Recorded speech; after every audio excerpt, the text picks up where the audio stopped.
So if you're buying your first property or you're buying your second, I'm going to give you 5.5 weird tips that no one else will tell you when you're buying your property. Hey there friends, welcome back to the channel. I'm Conrad Brink, and in today's video we're going to be continuing with the series about Property Investment Club.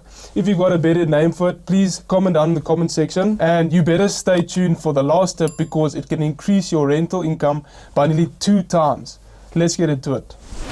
Okay, so the first thing that you need to go and do is you actually need to get out and go for a run around the place that you want to buy a house in. The reason why you should do this is because Robert Kiyosaki actually says that it's better to go and walk in a place and see how it is and experience the atmosphere. For example, look if there's a field close by or tennis courts that might increase the value of your property, or it might increase the desire for the property, you know. Maybe take a run or something. You see I've got my running gear on, and maybe you see something that you like, maybe you see something that you don't like. So that is it for tip number 1. The next tip is something that we're all afraid to do, but we need to do it more often, which is negotiate. Don't be afraid to negotiate. Okay, so when I was 19, the first deal I bought was listed for around 340,000 Rand. And this was a shock to me because it was my first property and I was afraid to negotiate. I wanted to put an offer in for 315,000, which was 15,000 was just the transfer cost that I wanted to budget for. But I pushed myself the extra bit and offered the seller 290,000 Rand,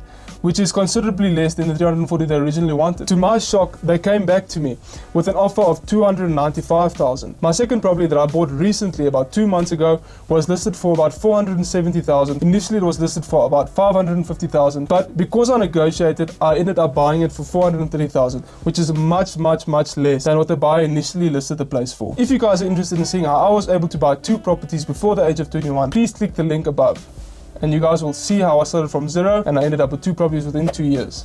To negotiate the property, another tip that I can give you here, which brings us nicely to the third tip, is always ask why the person is selling. This might give you a ton of leverage when you're negotiating. When I negotiated my first deal, I asked my agent why the seller was listing the place, and she told me that the seller actually wanted to move to another country. And this gave me a lot of leverage because the seller wanted to get rid of this place as soon as possible. It was just a hindrance. They're not trying to make money off of it. And she actually purchased the place a few years ago for something like 285,000, so she didn't make any profit on the deal. Also, a big reason why you should do this is because there's a big wealth transfer from the elderly generation who just want to get rid of the wealth and retire, and us new investors who want to get into the deal. So they're tired of these places. They don't want to wait 6 months to a year to be able to sell their place. They want it to be sold so they can go and retire.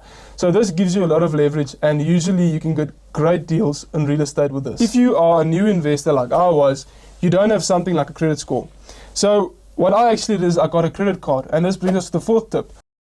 Get a credit card. It's going to help you so much when you're negotiating your next loan. What I actually want you to start doing is, instead of using your debit card to pay for everything, pay all your expenses with your credit card, and keep on doing this. Trust me, this is going to help you so much when you're negotiating a loan. And I'm going to go back to my example. When I bought my first deal, I applied, I had no credit score. They gave me a rate of 11%, which is crazy. Obviously, I didn't accept it, but with my second home loan that I got, they gave me a rate of 6.68. So you see, it nearly got half. That's how the bank actually was able to give me a lower rate, because they could see this guy was able to pay back his loans. It wasn't such a big risk for them to give me money. The next step will save you a lot of money when you want to go get financing for your home or your next property that you want to go buy. And this is actually using a home loan agent. And I thought that these people were the biggest scam ever, that they don't charge money. You know, what type of scam is this? This can't be real. When I applied with a home loan agent, it is basically like they go to the bank and they negotiate the deal for you. So they apply at a lot of banks. They save you so much effort, so much time. You just send your documents one time to them and they will apply to 5 or 6 different banks. And then they come back to you with the best rate. So the next time you go and apply for a home loan, go through a home loan agent. Just trust me on this. And this last tip, like I told you guys that stayed around, comment down below if you did. Look for a property that you can actually split in 2. This actually increases your rental income because most young people can't afford to go and rent out a 1-bedroom apartment. What you do is you split the area in 2, maybe with a board or something, and you make 2 separate bedrooms. But just remember, people are not animals, they are not rats. You can't just put them in a cage and expect they'll be okay. Actually, you have to be logical with this. Give them enough space. The bedrooms must be a big enough size. It can't be a small cardboard box. But if you want to do something like this and there's enough space in the house or the bedroom or the flat or whatever you're buying, do it. It's going to double your income, and people are actually willing to live like this. Okay, I hope I actually gave you guys some interesting tips today.